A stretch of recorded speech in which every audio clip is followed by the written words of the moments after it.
And there we have it, fellas. A Mother's Day special homemade strawberry vinaigrette.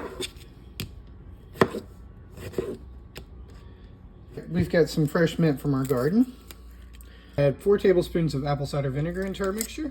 2 tablespoons of maple syrup for our sweetness.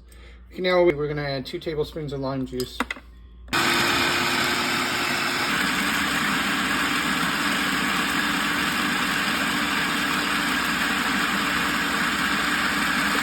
We're going to strain out the excess mint and the seeds from our dressing right here.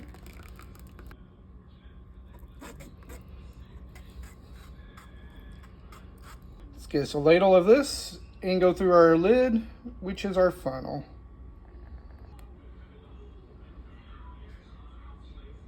And there we have it, fellas.